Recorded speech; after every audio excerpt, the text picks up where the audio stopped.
The war criminal, the wanted war criminal and leader of the entity of terror and apartheid state of Israel, he had two press conferences. Now you may ask, why two press conferences? One of them can be easily translated. No, he wanted to have two press conferences. One in English and one in Hebrew. There's a very good reason for that. Number one, it's because he wants to lie. He wants to send a message to the Zionist population in Israel, and he wants to send a message to the global population. In these two press conferences, Benjamin Netanyahu outlined 5 principles for concluding the war.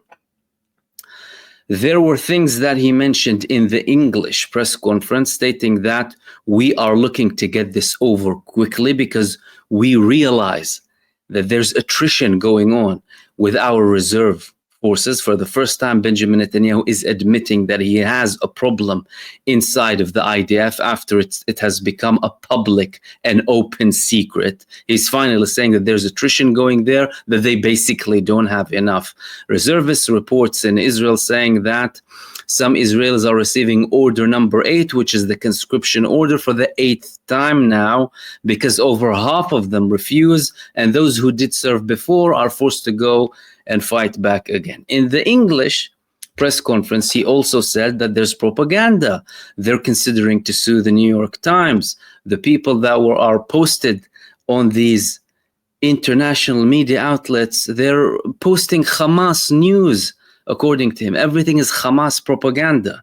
And some of them have cerebral palsy, and that's why they look skinny. Not because of the Israeli starvation campaign. Not because of that. And he also highlighted these five principles. In English, he said that we need to disarm Hamas, free all the hostages, demilitarize Gaza, Israeli overriding security control, non-Israeli peaceful civil administration. In Hebrew, he said, well, number 1 was different. Everything was the same, but number 1, the main thing was different in Hebrew. The first aim was eliminating Hamas in the Hebrew press conference for the Israeli public. So the man who is crying that people are lying and there's Hamas propaganda, the typical garbage that him and abhorrent leaders like him are still spewing, by the way, because even many Western country leaders are still repeating the same propaganda in relation to Hamas and the Palestinian resistance altogether. And Benjamin Netanyahu is no different than them. But he's telling them that I want to disarm them. I'm not going there to eliminate them. For the Israeli public, he said, no, we need to eliminate them.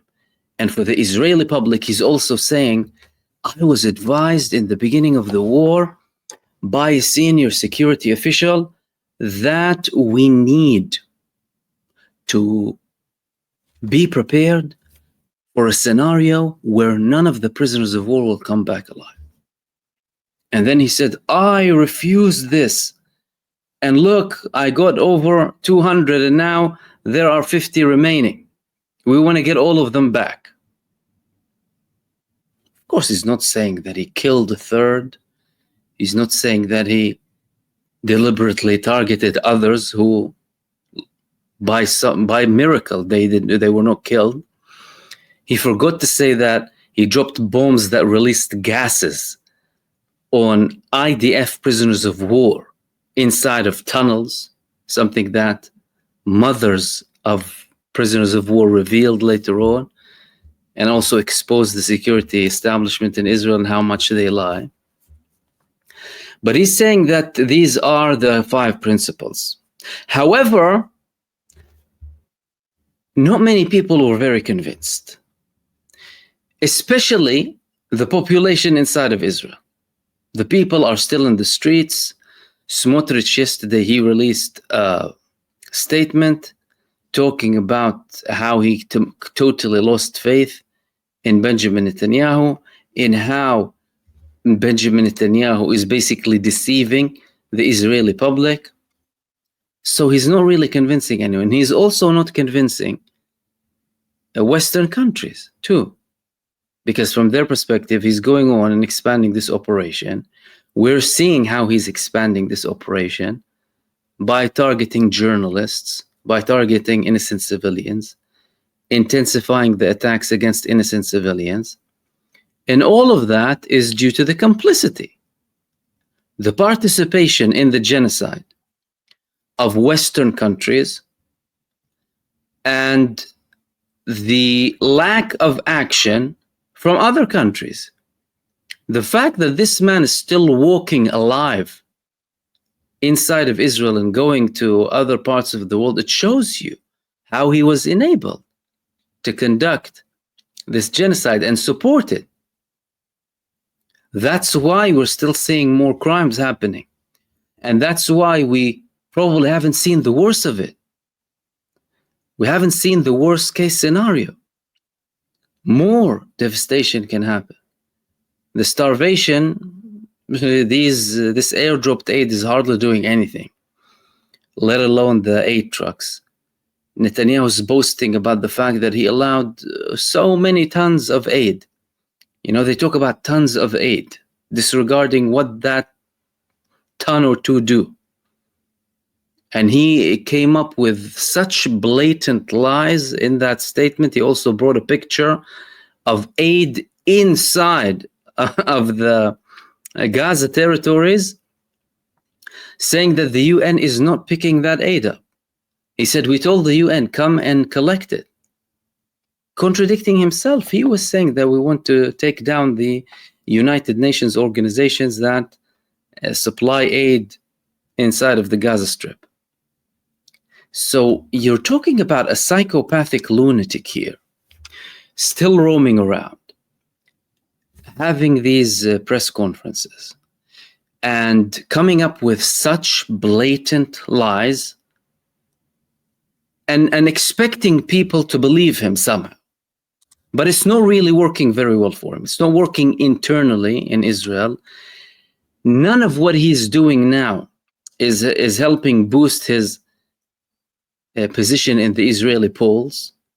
As a matter of fact, in the press conference, he said that no one should undermine the accomplishments that we had against Iran. You know, don't let those accomplishments fade away. He knows that the accomplishments are fading away. And he again came up with lies such as we destroyed Iran's nuclear capabilities and we destroyed their strategic missile capabilities outright, expecting people to believe him. And he's asking the people not to disregard these accomplishments because he knows he didn't use the opportunity to reach a ceasefire and capitalize on these so-called accomplishments. Therefore, they're fading away, and he's being exposed internally in Israel. Partially by the army, by the way, who are lifting censorship of certain information that can get to the Israeli public.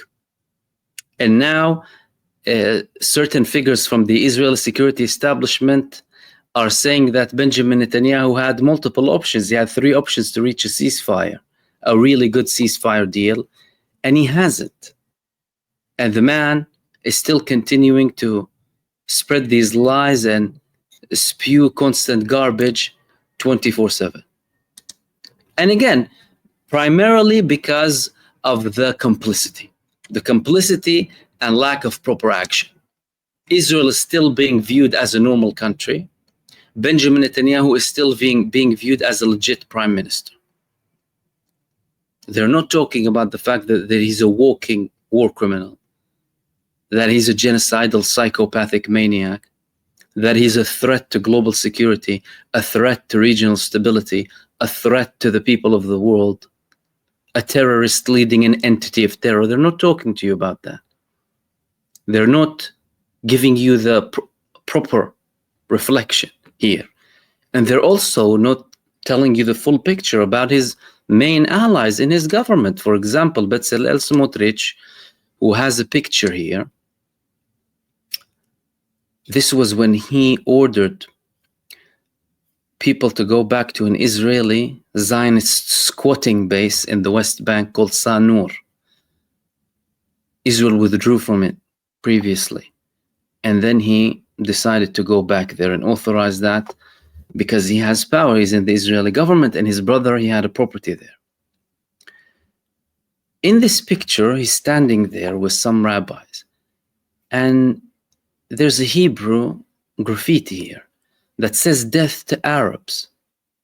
Imagine a Palestinian leader or any other Arab or Muslim leader was standing there with religious figures, and there was a statement next to them that says, "Death to so-and-so."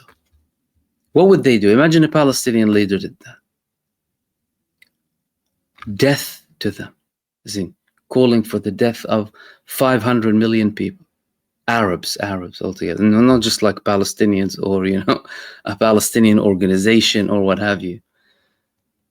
Not to undermine that, of course. But no, all Arabs. And this is another message to the Arabs. The Arabs who are sitting there. Death to you. Death to 500 million people. By who? By the leaders of that country. And why isn't this plastered everywhere, all across the world? Top Netanyahu aid, death to 500 million people. Genocidal entity, threat to global security and humanity. Why don't we see that? To clarify that, no matter how much things have changed, it's nowhere near where things should be. Now, after the statement of Benjamin Netanyahu, of course, there were responses internally in Israel. The families of the prisoners of war are not believing him. The polls in Israel are showing that more and more people are losing faith in Benjamin Netanyahu. Over 40% believe that he's continuing this genocide purely for political purposes. And he's not getting back the trust of the people who he needs and who he constantly tries to please. Like Bezalel Smotrich, who has been talking back and forth with him for the past 3 weeks. Smotrich, in his press conference yesterday, said, "I've been with the Prime Minister daily, and he was reassuring me, and yes, and we're going to do it, and we're going to occupy, and we're going to continue." And then he did that. Of course, afterwards, he said, "He's lying to you, he's deceiving the public," and I lost faith in him and in his genuine ability to occupy Gaza fully.